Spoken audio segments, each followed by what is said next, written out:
What's going on, folks? Rick here. I'm back with another video. I just got back from vacation, so I am a day or two late to unbox this. I do apologize about that, but nevertheless, I do have myself a Galaxy Note 10 Plus, a Spigen Ultra Hybrid case for that as well, and the free gift that I winded up going with was the Galaxy Watch. Now, if you do watch my channel or follow me, I did do an unboxing of the Galaxy Watch, and ultimately I winded up sending it back because I just didn't think it was worth the price point. But now getting it for close to about $100 after Samsung's free $200 offer they were giving me, it's a very compelling product.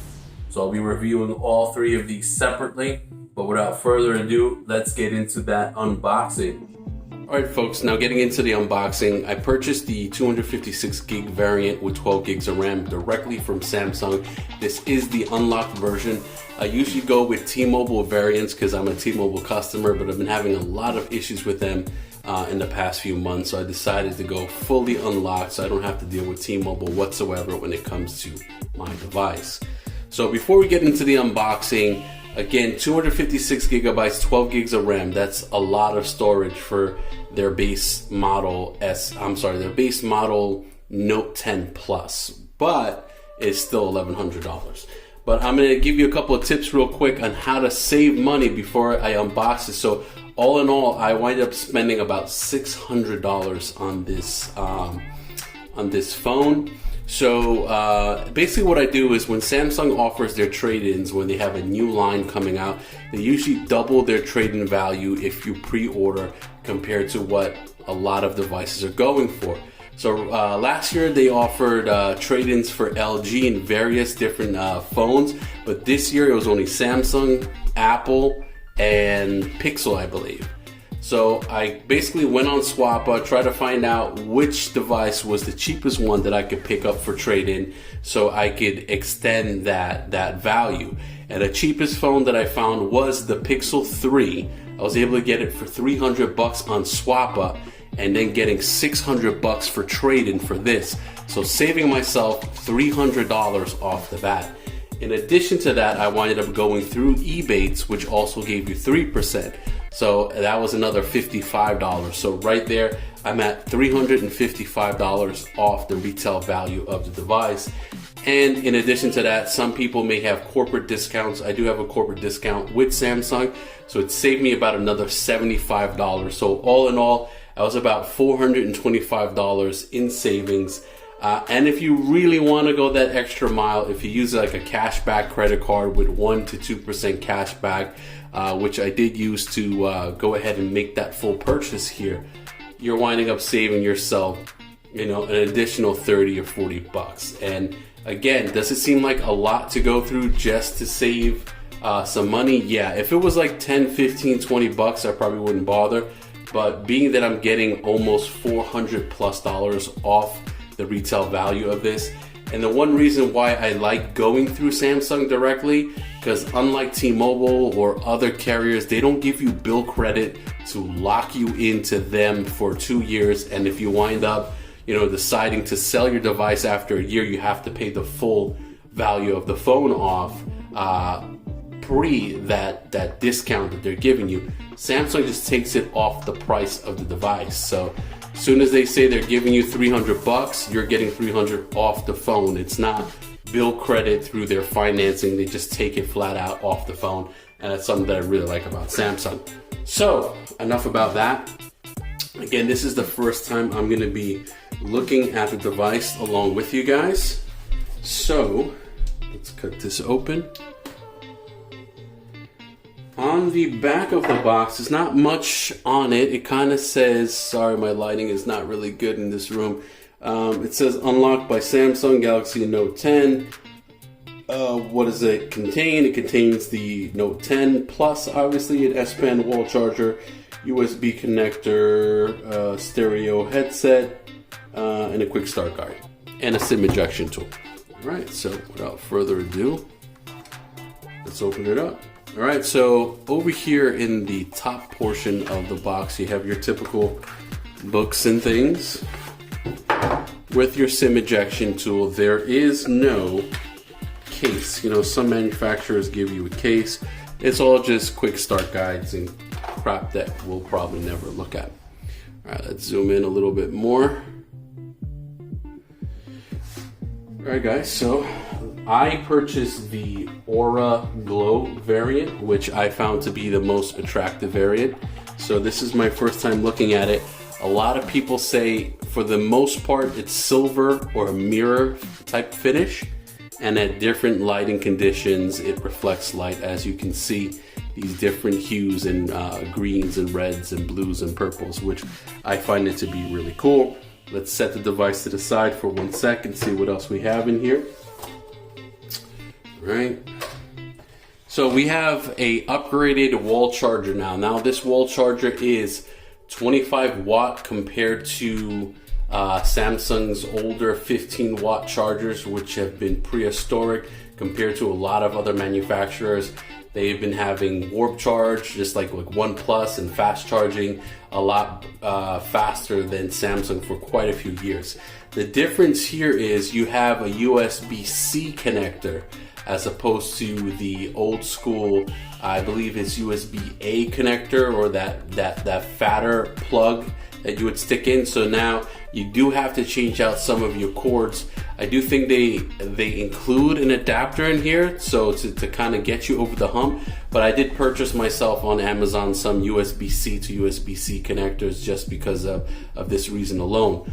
Also, I purchased from Samsung their 45 watt charger that has not come in the mail yet. So as soon as it does so, I'll do a speed test and let you guys know how that works.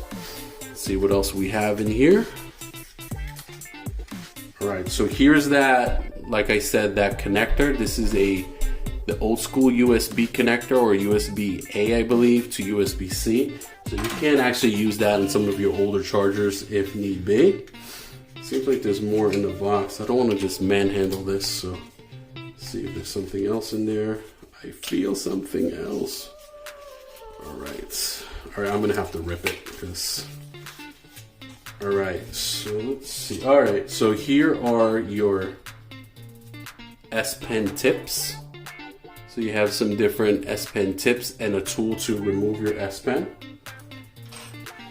Okay, let's see what else we have. Obviously, you have your USB-C to USB-C cable. It's standard out the box. So USB-C to USB-C.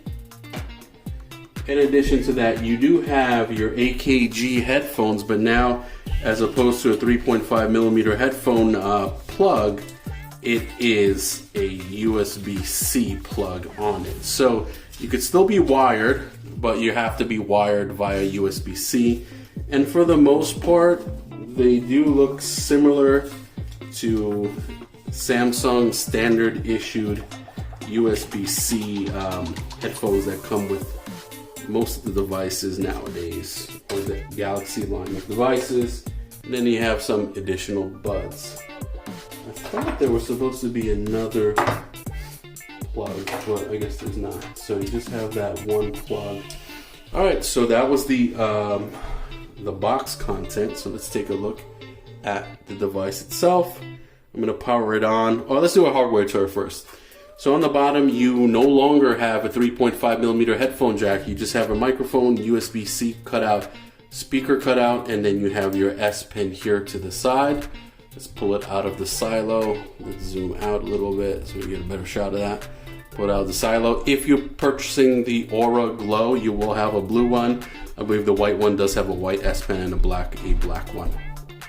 Over here to the right side, you have nothing anymore. So they moved the they moved the power button to where the volume rockers are now. So this is your power button, your volume up and down button, your volume rocker here, and it doubles as a Bixby button. You can disable that. Samsung has listened to the public and allowed you to disable that or remap it to do other things. So now up top is where it gets a little bit funky, a little bit weird, a little bit different compared to what Samsung has been usually offering. So again, because, zoom in properly. So now you have your front-facing camera right over here. So it's a single front-facing camera. You no longer have a speaker grill or an earpiece here. So right here, you have like this resonance, I'm not pronouncing that right. You have a chamber over here that allows sound to vibrate through the screen itself. And then up top here, you have a hole to allow sound to come out as well. So kind of as your secondary speaker or your stereo speakers through that hole to allow sound to come out. I believe from having the LG G8, this is more so the sound doesn't sound muffled as opposed to a speaker, and basically the whole front glass portion of the phone is a speaker itself. Then you have your SIM slot, your SIM slot slash micro SD slot as well. Another microphone. And then on the back you have your triple array of cameras. The middle camera is that focus camera that they have on the Galaxy S9. That's something that came out with. So you still have that. You have your wide angle camera and a telephoto camera, as well as a depth sensor and your flash. So it's a quick hardware tour. Again, on the front you do have that single camera there. It's kind of hard for me, I'm not used to not having the power button on this side. So real quick, this will be the first boot up of this Galaxy Note 10 Plus. And that's basically it. That's what comes inside the box of a Galaxy Note 10 Plus, straight from Samsung, unlocked.